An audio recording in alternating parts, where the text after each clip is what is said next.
Mini-episode 1730 of the FDH Lounge is brought to you by Sportsology, delivering unconventional columns and webcasts about sports, TV, music, movies, and more. Follow them on the web at sportsology.com. The FDH Lounge. You'll want to schedule your life around it.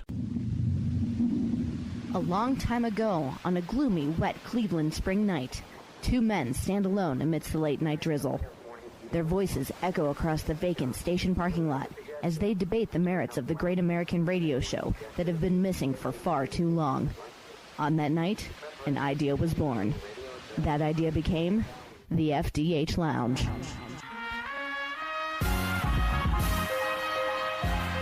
Welcome to the FDH Lounge. Hello, everyone. Welcome to FDH Lounge mini-episode 1730. This is FDH Managing Partner Rick Morris coming at you with one of our favorite FDH Lounge dignitaries, my great friend, 10-time author and Sportsology proprietor Russ Cohen, who is always neck-deep in covering the great sport of hockey, and of course has been covering all throughout the Stanley Cup playoffs, and will be doing likewise for the Stanley Cup Final, which is starting this upcoming weekend here. It is Edmonton v. Florida, which I will say as a point of personal privilege, for anybody that looked at our breakdown that we had, our FDH end of regular season breakdown, available on the main page at fantasydrafthelp.com. This is actually the matchup that I had forecast at the time, so I will pat myself on the back for that one. You won't hear that from me in other years where I didn't pick either one of the two teams, but since I picked both of them this time, we shall see. I picked both as well in the Sirius XM broadcast game. Mm-hmm. It's just a game. Nobody has money on it. And I'm leading everybody by a point. Excellent, excellent. Well, the funny thing is that I may end up sort of hedging myself here, because I've been making picks also on Twitter going throughout the playoffs, and although I had Edmonton making the Western Conference final and then moving on, I was just so impressed with the way that Dallas had looked. I think I forgot about what my original rationale was, because my original rationale was Edmonton's going to have an easier path, and maybe Dallas will get tired out, and that's why I'll take Edmonton. But in the moment, I'm like, I can't pick against Dallas. And then I made an opposite pick on Twitter at the time, forgetting what my original superior rationale was. So, Russ Cohen, as we bring you into this here, again, it's been quite a path for both teams, and I know it was a disappointing path ending for your New York Rangers, the President's Cup winners in the Eastern Conference Finals. Yeah, so I did pick Florida in that series, too. Yes. I just didn't think the Rangers would have enough. Florida's so deep. Like, they have their four lines deep. Their defense is a lot more impressive than it used to be. And Bob continues to impress me. You know, remember, with that salary about 3-4 years ago, people were like, oh, my God, he's finished, and Spencer Knight's going to be the next goalie. And, he still will be the next goalie, but not right now. And they paid Spencer Knight pretty well a couple of years ago because they felt like, we're not sure about Bob, and, Bob's fine. I had brought up a stat. I find stats once in a while, and sometimes you throw regular season stats out, but I found the trend. And that was, and again, this was an unpopular thing. I was the unpopular guy every time I said it. Like, people would get mad at me, like I was saying that this guy's not a good goalie. And I really like Jake Ottinger. I always thought he could be a top goalie, and I think he is. But the problem was, every game he would give up at least 3 goals to the Edmonton Oilers. And it really held right up until the last game, which was, a 2-1 victory, right? And yes. So he only gave up 2. And it really held through. Like, this was over this year and I think last year. And it was every game. And I looked at it, maybe there was one outlier, Mm-hmm. And I'm like, I think this is a trend. And it turned out to be true. So that was something that I had looked at and said, all right, that I have to go this way, regardless of everybody liking Dallas. Of course, I like Dallas. They're a likable team, but, whatever. Well, and I think I've brought this up with you previously on the show here. You can file this one really under deep cuts. This is such a hipster thing for me to mention. I should be wearing skinny jeans as I'm mentioning this to you. But back around the turn of the century, a little before, a little after, those matchups, I think they were almost always in the first round. Dallas and Edmonton, those were fun series. Like, Edmonton was always outmanned in those series, but they fought tough. Sometimes they would stretch it to 6 or 7. I think one of those years they got swept, but I think one of the years they actually pulled an upset. Like, that, like, when you think back on, like, rivalries in the league, like, nobody's ever going to put Dallas and Edmonton on, maybe even the 5th tier. But, like, under the radar, that's a thing where it really, I remember that from back in the day. And then, interestingly enough, last time Dallas was in the Stanley Cup Final was in Edmonton because it was the bubble year. So there was more ties between those two teams here than would meet the naked eye, I think. Yeah, I think that's true. I felt like the bubble was a bit of a white herring, but the Dallas team was really good. So I think that would have happened anyhow. So that's fine. And, so now I look at this Edmonton team, and they do some things that they never used to do. I mean, there's no way a couple of years ago this Edmonton team could have only had 10 shots on goal and won a game. Right. That would be impossible. Either goaltending would have been bad, or their defense would have, given up something to blow it. Something would have happened. So they've really jumped, and it's really sad. It's really sad that we have to say that the most exciting offensive team in hockey did great because they only had 10 shots on goal, won a game 2-1. Like, what a hockey world this is when we're talking about boring hockey. And it wasn't really boring, but it was a little on the boring side. But boring hockey being paramount to winning. I hate myself just even for saying it. No, I get that. I get what you're saying. I mean, those were relatively... Both series were low scoring relative to what they could have been, right? With some of the firepower involved on both sides. And yet, it was one of those things where, again, the games were close and compelling. The Eastern Conference Final, as you well know, those couple of games all going to overtime. It was really one of those deals where, like, as soon as both series were at 2-2, I was like, we are not going to be seeing bad hockey for as far as the eye could see. Like, if one team jumps off to a shocking lead in the Stanley Cup Final, then maybe. But it's like you're looking at games 5 on both sides, which are usually decisive and proved to be here. Game 6 you knew was going to be pretty strong because it's a closeout game, potentially. And then now you come into the Stanley Cup Final. So we had that guarantee there of, like, really good hockey games for a period of time here at a point in time when both of the NBA conference finals were really kind of a drizzling fart. So it was really a chance for hockey to kind of step up there with the extra games that they had. Of course, neither series goes 7, but undeniably exciting series through and through. Yeah, I mean, me knowing nothing about the NBA and having to, on my show Locked On Flyers, give betting advice with the FanDuel spot, I gave out the Knicks most times, and it worked out for a while. Okay.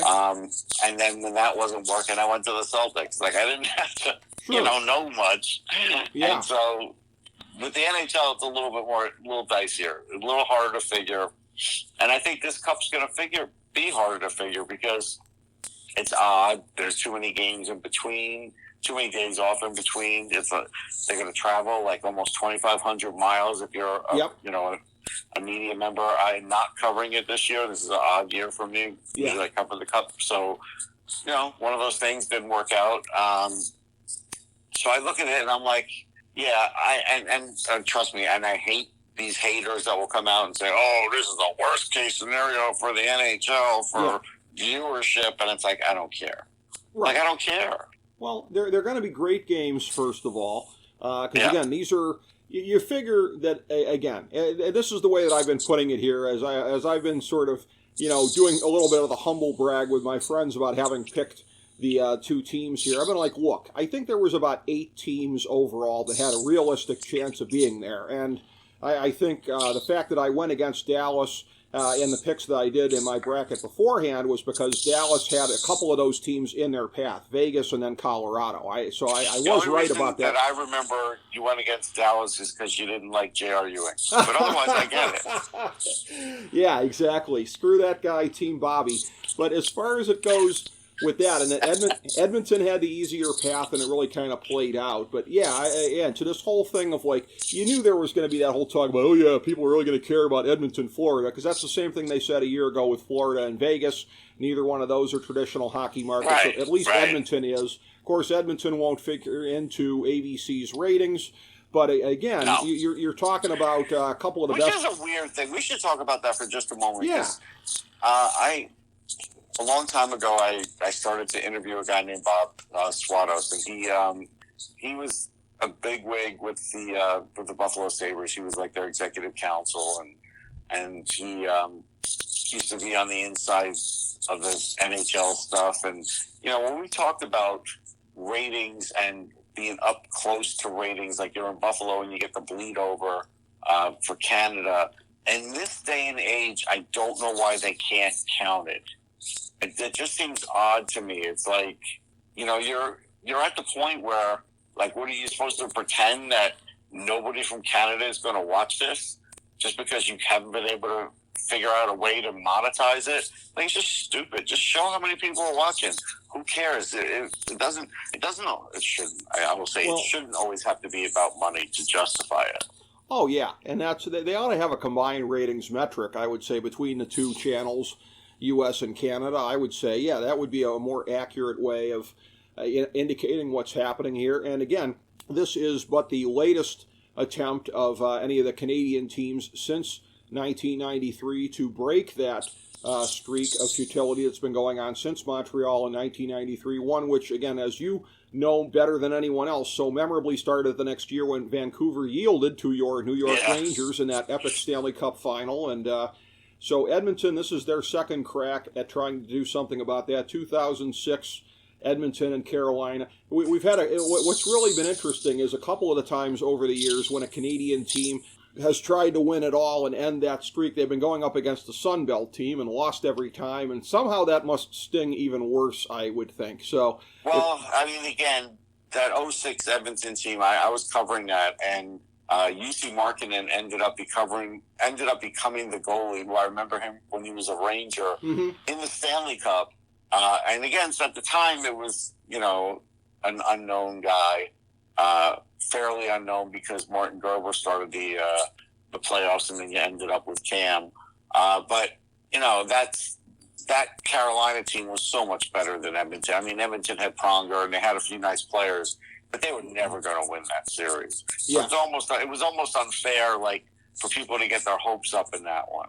I agree with that. And in looking at this, now again, conversely, you actually led into a question that I had here, and something that goes back to our NBA talk of a few minutes ago, because I will say with the NBA Finals upcoming, I am going out on a limb here. I've been accused by some of making a heart over head pick because I do loathe all things Boston, but I'm picking the Dallas Mavericks for the upset, and one of the reasons being in the NBA there is a strong correlation between the best player and winning the championship. And the way that Luka has looked throughout these playoffs here, he looks like he's a man not to be denied. And I don't think anybody's ever said that about Jason Tatum on his best day, as talented as he is. So it's a thing, when you turn your attention to hockey, you've got, again, going back... I'm going to say one thing. I've got a 6-degree connection to the Dallas Mavericks in the sense that we were in a Stratomatic league during the pandemic, and I played at least 2 to 4 games against Brian Cuban. Okay. Super nice guy. Wow. Mark Cuban's brother. Really, really, really good guy, and I was very impressed with him. Yeah, he's out of Pittsburgh and just cool. So I could never root against them, and I always hated the Celtics when I was a Knicks fan. So this would be easy. And Luka, I've met Luka, and he was just a tremendous guy. Even as a rookie, when I met him, I could tell there was something different about this guy, just from off the court. So I could see that he was going to be special. So yeah, I get it. And it's really uncanny, right down to the height. But a guy who is very, very LeBron-like as far as both the body that he has, the skill set that he has, a great passer and facilitator as well as a scorer. I mean, he really sort of is the next closest thing that we've had. And then, interestingly enough, now you say you couldn't root against Dallas. The fact that Kyrie is there and Kyrie has done some of the questionable things he's done. I can root against Kyrie. That's fair. Yes, I think I got you on that one. By the way, interesting bit of trivia here, that Luka always really, really relishes his visits to my hometown on America's North Coast, Cleveland. Do you know why he always relishes Why would anybody do that? Because we have, apparently, I believe, this country's biggest wealth of, if you want to call it wealth, of Slovenians here. So they always turn out. There's always like a whole boatload of them that turn out for the games. He goes over there, signs autographs, whatever. He gets a welcome from his countrymen in my town here like he doesn't get anywhere else in the league. Interesting I'm trivia. going to tell you, the one thing that always gets me, and I'll be in Cleveland this summer at the National Look forward to it. What always gets me is when I'm getting close to town, if we stop in at a gas station, no other state that I've ever been to compete with Cleveland with the piles of cigarettes that they have at these gas stations. Nobody can compete with that. Well, as I always tell you, at least with us having Mr. Hero here, you get to come to a metro market where we give you some real cheesesteaks, but I will say... Wow. I mean, I don't take offense to that because I'm from New York and they don't have real cheesesteaks. Philly does. I'm willing to say Mr. Hero is not the guy. But... Well, the fact that you're in Greater Philly right now is why I dropped that bomb on you. Oh, yeah. But, this is a thing where, again, I know it's not exactly the same as the NBA in terms of the correlation between best player and winning it all, but again, in our FDH rankings, not in a fantasy sense, but just in an overall sense, as we do every year of the best players in the league, which we're actually finalizing for this year at this point. I mean, Connor McDavid has been number one on our list for a number of years now. Probably a minimum of 5 or 6. So it's a thing where there's a natural question that comes to my mind, because you know how I love the cross-sport analogies. So you have Luka trying to assert that he's the best player in the world right now, and I think it's going to make or break whether we would slot him ahead of the Joker based on whether he can win the finals here. You've got McDavid, who doesn't have anything to prove, but it's a deal where... But I think he's at a different level now. I do. I don't know if you saw the TBS. TBS is done with the playoffs, which is a shame because they've done a better job than ESPN. I think we all agree with that. And Wayne Gretzky has done a better job than I thought he would do. And, when he was sort of signing off, he, was wishing McDavid good luck and all these things. And, and McDavid was like, hey, thanks, Gretz. And he took up the headset. And that was the first time that I could ever think that maybe Connor McDavid might get to Wayne Gretzky's level. Because now he's in the Stanley Cup. That changes everything as far as your legacy. It does. And it's going to be very important for him. And also for Leon Draisaitl, who, again, I've had him consistently in the top 5 the last couple of years. Well, here's the funny thing about Leon. So in his draft year, they called him the German Gretzky. And I could see he was a really, really good player, but I'm one who doesn't like comparables. And trying to compare anybody to the greatest hockey player ever. And people have done it before. Like, there have been other players before. Hey, he's the, Slovenian Gretzky, or hey, he's the Chechen, what I mean? They've done it before. Well, I got to tell you, this is the one time where they've gotten pretty close. Yeah.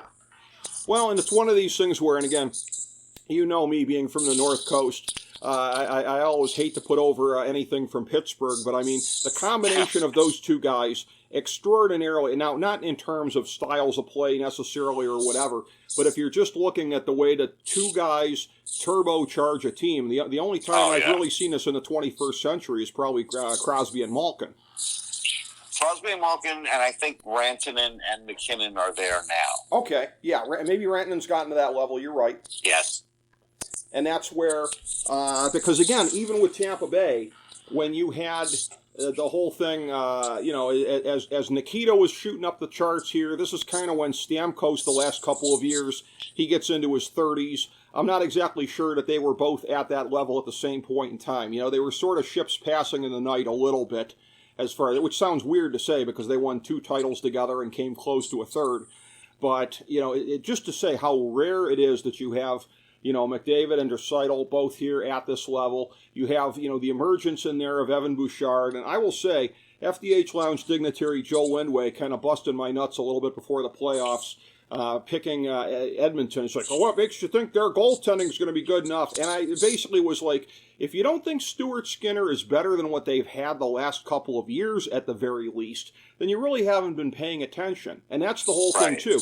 I mean, he is never going to be at the level of the way that Bob plays when he's at his best, or some of these other guys. No, but last game he was great. This is the first time I could say Stuart Skinner was great. Yes, and he can be, but I mean, he's not going to be great as often as Bob's going to be great, or Ottinger, or any of these guys. So one of the big questions about this Edmonton team of the last several years has been sort of like, how good does the defense have to be exactly? How good does the goaltending have to be exactly for them to be able to break through? Because this offense, especially at a power play level, a literally unstoppable team on the power play, how good do these other elements have to be? And I think that's what a good chunk of the series may come down to, yes, in terms of whether the support elements of this team can be there enough for the offense to put them over the top. Yeah, I mean, I look at the support elements, and they're a lot better than they used to be for Edmonton. Ryan Nugent-Hopkins is on a different level now. Yep. So, and he is secondary scoring only because they have McDavid and Draisaitl. Yeah. I look at, Henrique was a nice addition when he could play. I look at Evan Bouchard now. Clearly, the emergence of Paul Coffey being their coach when they redid the coaching staff has helped, I think, the entire team defense and Evan Bouchard. And we know that Paul Coffey wasn't known for his defense, but if you watch the way Bouchard plays and that extra confidence, and even a lot of the other defensemen now, it's not so much what they're doing physically or even on defense, just having the puck. Paul Coffey always had the puck. So I think he has gotten that in with these guys. You watch the bounce back from Darnell Nurse, where that could have been really bad with him in the media. McDavid, took charge there, and that next game, Nurse did really well. I even went so far as to say if that were his uncle, under that kind of scrutiny for that moment, his uncle might have failed. Yeah. Because we've seen, what happened with Donovan McNabb in some big situations. Well, Nurse didn't. He came back, he had a couple of big blocks, he had a point in the game, and they advanced. So that was big for them too. That was another galvanizing, kind of moment. So like all of the rhetoric, and I can't call it rhetoric, I would say the narrative that had been around for the last 2 years for Edmonton is gone. It's gone. You can't use it anymore. You're not allowed to. I would agree with that. And in terms of comparing the two teams, the point at which I made the prediction on what would be the Stanley Cup Final, again, same document as where I'm going to read off these numbers. Again, you can find it on the main page at fantasydrafthelp.com, the 2024 FDH NHL end of regular season breakdown. Here is a point of comparison between the two teams statistically here, and we'll get your thoughts on it after I run through this. Final FDH power rankings for the regular season. I had Florida first and Edmonton sixth. Very interesting here, courtesy of Hockey Reference. A couple of these stats come from there, but their proprietary SRS stat, which is, I believe, their version of a power ranking. Florida 1, Edmonton 2. So I'm not the only guy that nailed this. They were 1-2 in their final power rankings, which, when I reviewed this, I was dumbfounded. They nailed it. Power play. You want to know? You want to know something else? What? Statistically, if you want to figure out that these two teams are the teams, just go look at the scoring, player scoring for the playoffs, and you'll see that like Edmonton had four out of the top five, and then the Florida guys started dropping in. It's not, well, there's a reason. And Florida was maybe due because when I get to that number in particular, I think it'll show that they were due to get going in the playoffs here. Power play percentage, Florida 8th, Edmonton 4th. I would have thought Edmonton would have been even better than that, great as it is. Penalty kill percentage, Florida 6th, Edmonton 14th. Okay. The Fenwick 4 percentage here, you've got Florida 5th and Edmonton 2nd. Save percentage, shot percentage, Florida 22nd, Edmonton 10th. So this is where I start to say maybe more shots were due to go in, and we'll see more of that in a second here. Save percentage, conversely, Florida 2nd, Edmonton 14th. Goals scored, Florida only 11th in the regular season, so maybe they were due here coming into the postseason. Edmonton 4th. Goals against, Florida was 2nd and Edmonton was 7th. And adding up these numbers here, again, the lowest number is the best as you're adding up all these rankings here. Carolina was actually the leader at 51. Dallas was second at 52. Florida was third at 58. The Rangers fourth at 61. Edmonton fifth at 63. Vancouver sixth at 71. That was the top tier. There was a break after that. So the third and fifth teams respectively heading into this in our final statistical breakdown for the regular season. And again, what jumps out at me, particularly in light of what you highlighted here, the shot percentage of Florida 22nd and 11th in goals scored. And again, you look at the way they've been sort of turbocharged in the offseason. It's almost the flip side of one of the reasons that I picked Edmonton to at least go to the final prior to the playoffs here. I looked at the way that they started the season so crappy. And I get into this philosophical disagreement with FDH Lounge Dignitary Ben Shue. He doesn't really believe in progression to the mean, regression to the mean. I do. At least he doesn't believe in it the way I do. And I point to St. Louis the year they won the Cup, the year they finally broke through. They were so garbage at a certain point. That's why they needed Gloria to turn them around. They needed something to latch onto. I remember saying at the time, look out for this team. They're going to snap back like a rubber band, and that's what they did. And that's kind of what Edmonton did after they made the coaching change here. So in terms of who's going to follow this thing all the way through, there's Edmonton after the way that they bottomed out very early in the season and then came back stronger than ever. And then there's Florida that on the regular season scoring and shot numbers, you think to yourselves, this has really been more of the Florida team I think we expected to see scoring-wise in the playoffs. Yeah, I think right now momentum's equal. I don't think either team has the momentum starting the Stanley Cup. And there's a really weird thing, too, here. Normally the media day is days before the Stanley Cup, but because of the weird travel, it's the day before. Okay. It's the Friday, and that's kind of odd. So that's like there's going to be like an extra long media session before the teams skate and all that. So yeah, that'll mix it up a little bit, and we'll get some interesting quotes right before that that first game. So I think that's interesting. And then the first game is going to be on the same night. Day as the NHL Combine. The Combine will be during the day. The Stanley Cup will be at night. But again, you can't have all these reporters in two places at once. So some will be at the Combine like me. Others will be at the Stanley Cup. So it's an interesting time of the year. So we'll all be talking about a lot of hockey. Oh, yeah. And, as you mentioned earlier, I mean, in terms of the amount of travel involved for this series, again, just look at a freaking map here. Like, I'm not sure you could pick two teams in North America geographically further apart. I mean, not until we inevitably get a Super Bowl fought between, say, Guam and Frankfurt in, like, 2045 will we see anything like this, in terms of travel.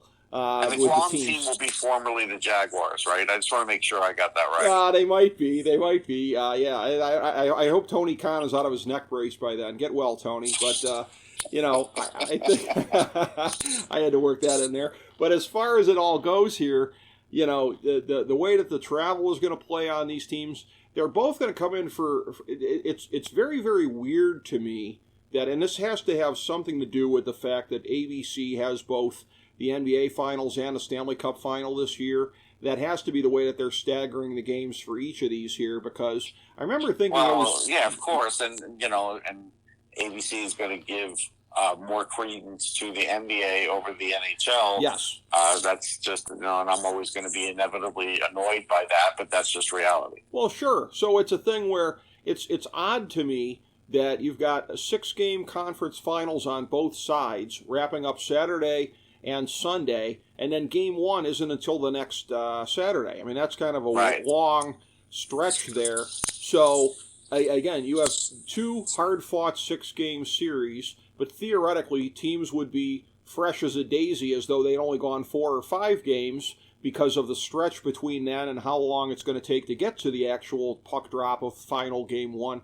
But then again, the amount of travel that's going to be involved too. Not for Florida at the outset of the series anyways, but for Edmonton. And so this is going to be one of these things here too, seeing how this plays out. And it's not only the travel time, it's the time zones. There's going to be an element to this thing here. I mean, is this going to be sort of a wild card that's going to be really, really kind of hard to forecast? The fact that the travel is going to be so extreme relative to what it generally is? Yeah, I think the travel will be a factor. I think at least for a period, there'll be a little bit of a rust factor. I don't think it'll be too bad. So I think there'll be that.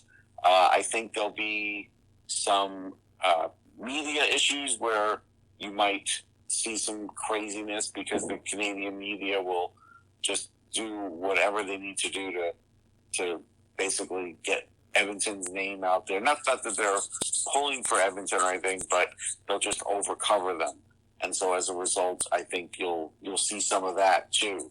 And that doesn't mean that Florida gets the edge there. It just means that we're going to hear way more about Edmonton than we probably do about Florida just because. Well, yeah.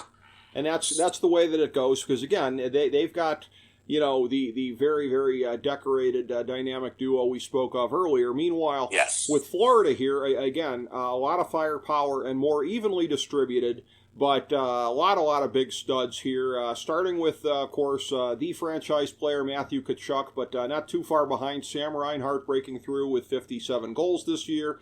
Alexander Barkov last year, which you kind of busted my balls when we were talking about best players from either team. I was like, is he even close to Jack Eichel? And you're like, get out of here. So, but Barkov is still a great player.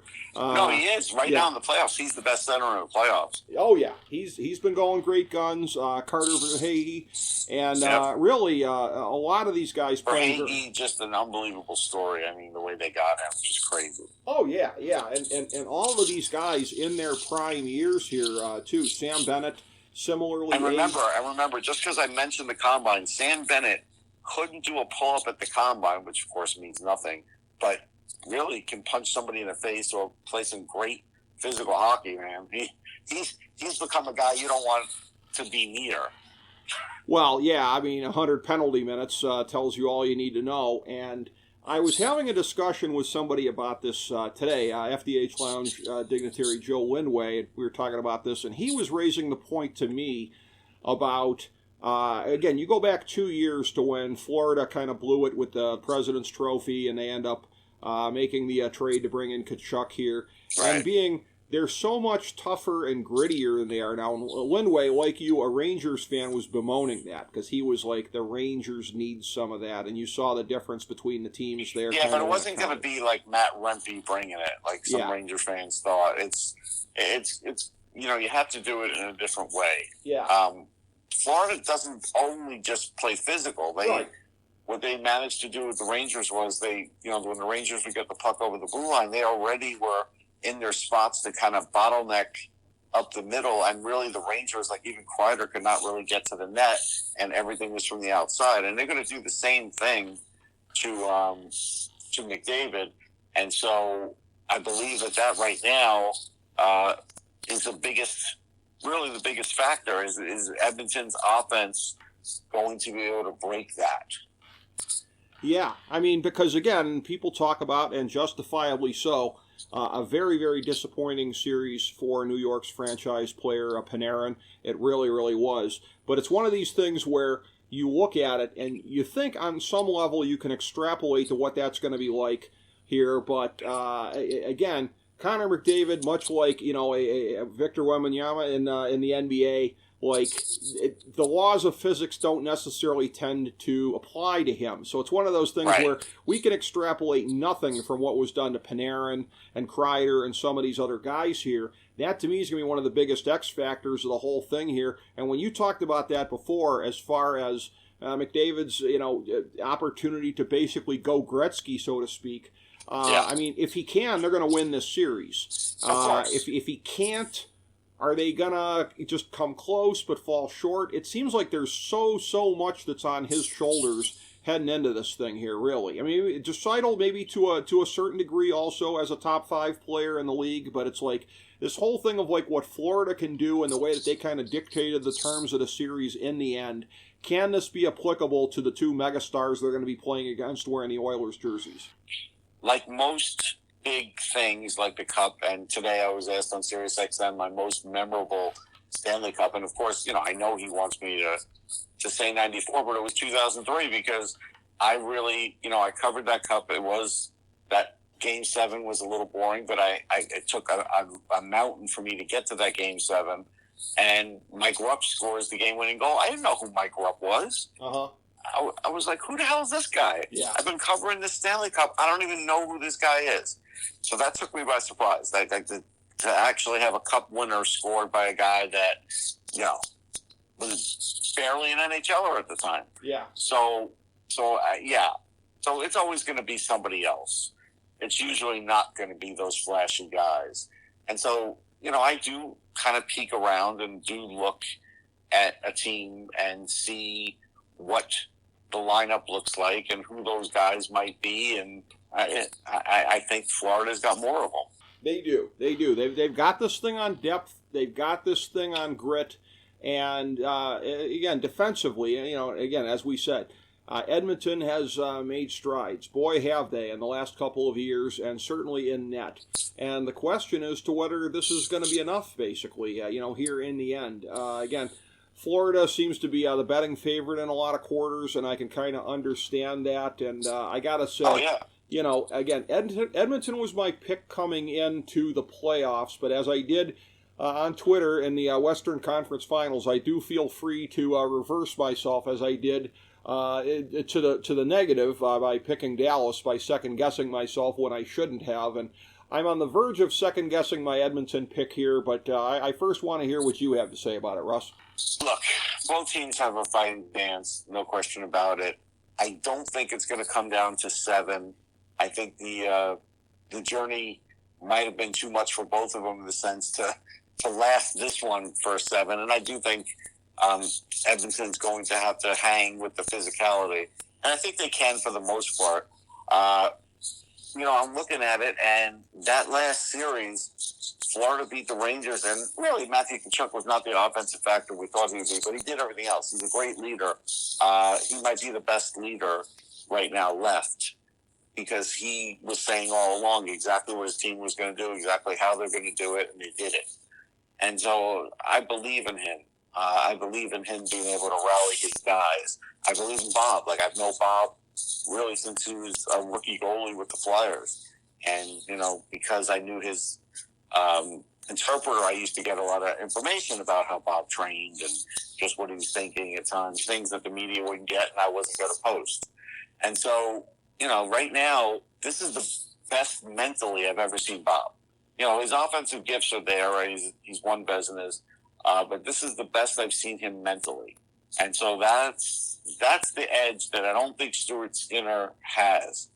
He's just starting to build up that resume, but Bob's been doing it, living it, getting, and he's really hard on himself. So I always tell people, when things weren't going good, ripping on Bob, it's like he was probably ripping on himself harder than anybody who thought he was not being able to be an NHL goalie anymore, which is what a lot of people thought. Yep. So, I right now, and I haven't said this on Sirius XM yet, but right now tonight, and I still could change my mind. I hate to be that guy. Okay. But I got to give you my prediction for now, and because I'm going to look at other stats. Right now, my gut is telling me Florida in 5. Wow. That's what my gut is telling me. It doesn't mean I'm going to settle on that, but that's what my gut's telling me. Well, I will say this, that if it's 3-1 and they're playing it in Florida, I don't know that there's ever been a stronger inducement in a closeout game than, boys, lose this game and you got to get on a jet to Edmonton. Right. Although, if memory serves,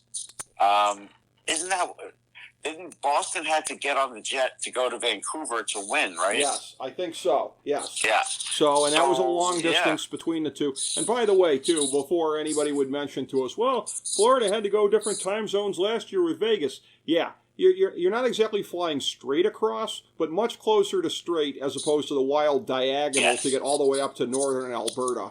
So this is the thing here. Answer me this here, dude. Don't you think both teams, if you offered them right now, both teams would go for a 2-3-2 if they had the chance right now? Of course, yeah. I think it would be it'd be more humane. Yes. I mean, even Edmonton giving up Game 6 at home, they'd be like, screw it. We don't have to fly back and forth cross-continent between Games 6 and 7. Sign me up for that. So, Yeah, that's if this does go 7, this is where, I mean, the fatigue in the end is really going to play. It really could be a big factor, but I just don't think it's going to get to that. You don't think so? Okay.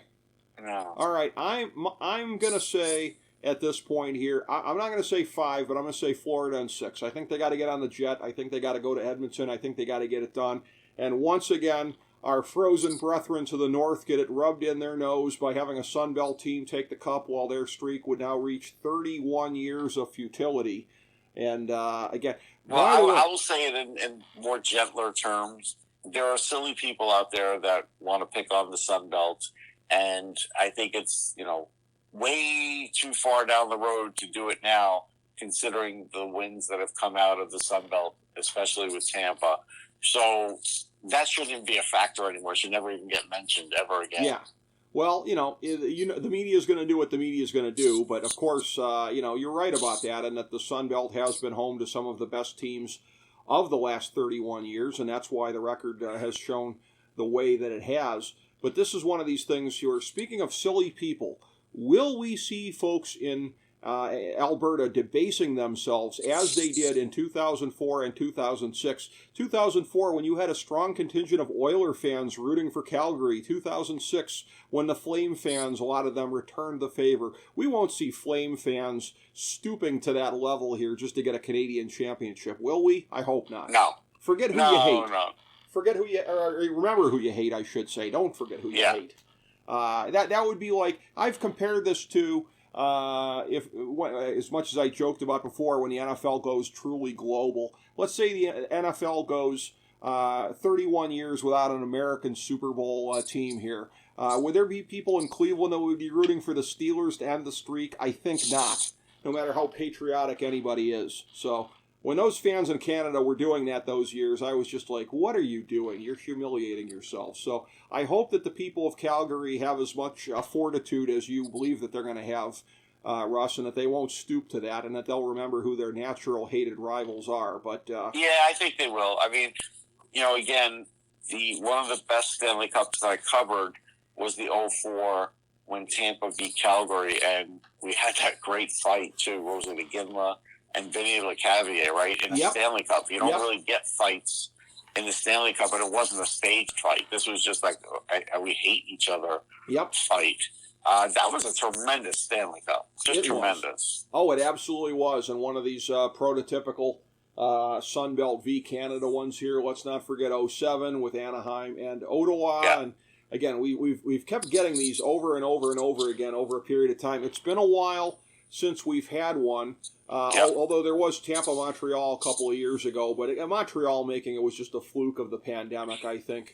Although I picked that one. That was an odd thing. That year I did pick it, and I just, that was probably dumb luck. But yes, in the grand scheme of things, it was a fluke. It probably wasn't a fluke that they beat the Leafs. Well, true, but I'll tell you this. That's the only Stanley Cup since 1993 where there's been a Canadian team in the finals, literally the Canadiens, Montreal, where nobody was saying, is this the year that Canada ends the drought? Nobody was saying that when they went up against the defending champion Lightning, and deservedly so. We saw the way that one turned out. And again, looking at this here, I had faith that the Oil would be able to get it done before the playoffs started here. But again, looking at Florida now, look, that was a trap for me when I looked at the Western Conference Finals coming in, and I failed to take into consideration the fact that Dallas had the harder road, which is why I picked Edmonton in the first place. And again, this is one of these things where Florida has had the tougher road than Edmonton, no question about it, even with Edmonton having to get past Dallas, who looked like the best team through 2 rounds. But this is where, again, having about a week off in between the rounds here, it's a little bit flukish since they were 6-game conference finals, but the schedule, I think, very, very kind to Florida because, again, they had the tougher path to get here. So if there was any kind of fatigue, such as what Dallas carried into the Western Conference Finals, this time off in between is definitely going to help. But the travel, if it goes into a longer series, I wonder if that's where it starts to factor in more so for Florida, maybe with the tired legs. Yeah, it definitely will. I mean, I would feel that too. I'll give you, since you really have done a good job here, I'll give you the same ovation that the that the Guardians gave Francisco Lindor recently when yes, when the Mets came to town. That's right. That's right. He is not regarded as warmly here as, say, Cookie Carrasco. That's for doggone sure. But who you said was going to turn out well for the Tribe back in the day, and I said to you, he's a guy who's a prospect with his sell-by date of a year ago, and you were right and I was wrong on that one here. So I am not shy about doffing my cap to when others best me on their predictions here, but basically, again, there's no besting me on these predictions here since we're agreeing to the same ones here, at least as of our taping date, as of when we're doing this here. I'll be monitoring to see on Twitter, Russ, if you reconsider between now and then. See if I do a heel turn or I do a turn or something I find. If I do, I'll say why, but right now, this is how I feel right this moment. Okay, well, it's definitely going to be exciting. I can't wait for these Stanley Cup Final games. They are going to be absolutely epic. As always, as great of a thrill as it is watching the games, equally so breaking it down with you, my man, Russ Cohen from the great Sportsology website and 10-time author, and I look forward to doing it. NHLDraftBuzz.com. NHLDraftBuzz.com. Let's talk about that here as well. And by the way, you'll be seeing it soon, a joint presentation between NHL Draft Buzz, Sportsology, the FDH Lounge, FantasyDraftHelp.com, and a host of others. Pro Hockey Draftology 2024, soon to be available through all of our entities here. I am actually spending some time working on this here, actually doing next season's predictions here. My early prediction for next season, you'll like this one, Rangers over Vegas in 7 in the Cup Final. Wow. I haven't really thought about it much. Certainly, both teams could get there. Not far-fetched at all. Yeah, well, we'll see. They'll both be in the conversation as both were this year. But, again, always love breaking it down with you. And while I'm not looking forward to the series being over, I'll be looking forward to doing a recap with you afterwards. Always awesome with you, my man. Thank you so much, Russ Cohen. And thank you, everybody, for checking out FDH Lounge Mini Episode 1730.